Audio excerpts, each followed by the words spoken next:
वो दिन दूर नहीं है जब नाथूराम गोडसे को भी फ्रीडम फाइटर के तौर पर देखा जाएगा। जी हाँ, मैं सही कह रही हूँ।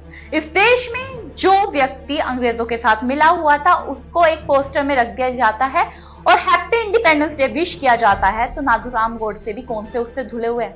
अब आप सोच रहे होंगे मैं किस व्यक्ति की बात कर रही हूँ। वीर सावरकर, वो तो फ्रीडम फाइटर है ना। बीजेपी की नजरों में वो सब भूल गए हैं कि किस तरीके से वो अंग्रेजों की हेल्प करते थे, अंग्रेजों को चिट्ठी लिख कर भेजा करते थे, एक मर्डरर थे। वो सब भूल जाइए क्योंकि वो भूतकाल की बात है। फ्रीडम फाइटर कौन होते हैं? महात्मा गांधी थोड़ी है। नाथूराम गोडसे हो गए, वीर सावरकर हो गए। अब आप सोच रहे होंगे कि ये सारी बातें मैं बता क्यों रही हूँ।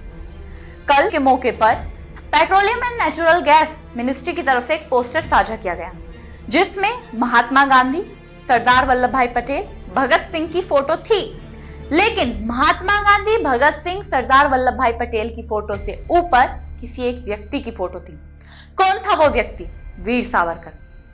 इस फोटो के बाद सवाल ये उठता है कि क्या वीर सावरकर इतने ज्यादा अच्छे थे या इतने अच्छे फ्रीडम फाइटर थे कि उनका इस पोस्टर में होना जरूरी था? ये सवाल मैं ही नहीं पूछ रही, ये महात्मा गांधी के पड़पोते तुषार गांधी ने भी पूछा है। पहले ये पोस्टर जो है साझा किया जाता है natural gas and petroleum ministry की तरफ से उनके ट्विटर अकाउंट पर। इसी पोस्टर को रीपोस्ट करते हुए तुषार गांधी सरकार से सवाल पूछते हैं और shame on natural gas and petroleum ministry लिखकर कहते हैं कि तुम शर्म करो कि तुम एक मर्डरर को आगे रख रहे हो। और उनका कंपेयर किससे कर रहे हो? महात्मा गांधी से। हम सभी को अच्छे से पता है कि बीजेपी को हमेशा नेहरू और महात्मा गांधी की पॉलिसी खराब नजर आई है कि इनकी वजह से देश के बंटवारे हुए हैं, इनकी वजह से ही देश में आजकल जो अर्थव्यवस्था चल रही है वो बेकार है। पर सवाल यहाँ ये उठता है कि लेकिन वीर सावरकर ने कौन से अच्छे काम किए थे जो उनका इस पोस्टर में होना जरूरी था? वीर सावरकर तो वो थे ना जिन्होंने अंग्रेजों को चिट्ठी लिखी। वीर सावरकर तो वो थे ना जो एक मर्डरर थे। अरे वीर सावरकर ही नहीं, वो दिन दूर नहीं है जब नाथूराम गोडसे को भी अगले इंडिपेंडेंस डे तक, 80वां इंडिपेंडेंस डे जब आएगा तब तक उसकी भी फोटोज आ जाएगी।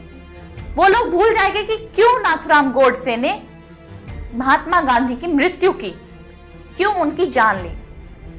सवाल यहाँ पर यह भी उठता है कि अगर आपको वीर सावरकर की फोटो लगानी ही थी, पेट्रोलियम गैस मिनिस्ट्री को अगर लगानी ही थी तो वो आप अलग से लगा सकते थे। तो आपने कंपेयर करके महात्मा गांधी वाली फोटो में ही क्यों लगाया, और लगाया भी तो सबसे टॉप पर क्यों लगाया? सवाल यह भी उठता है कि नाथूराम गोडसे और वीर सावरकर जैसे लोग क्या हमारे देश के फ्रीडम फाइटर कभी बन सकते हैं? आपकी इसके ऊपर क्या राय है हमें कमेंट बॉक्स में जरूर बताइएगा। तब तक के लिए देखते रहिए भारत वॉइस।